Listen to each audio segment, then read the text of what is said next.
Magandang araw mga idol. May nag-message sa atin. Ano daw ang design ng mga Shamu cages sa Japan? Ito yung message niya mga idol. So ipapakita natin mga idol. Ito ay pagmamayari ng Japanese na Shamu breeder. Ito ngayon ang kanyang kulungan or mga Shamu cages dito sa Japan. Ito yun ang kanilang design. Tingnan nyo, simple lang kanilang design, gawa lang sa kahoy. Tapos, ang sahig niyan ay buhangin. Ilagyan nila ng buhangin para hindi matigas sa paa ng mga Shamu. Kanilang kulungan, dito na rin ginawa ang pagbibreeding. Kasama na dyan ang broodcock at saka broodhen.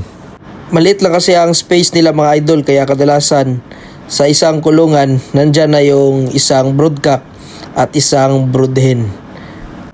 Single mating lang yung ginagawa nila.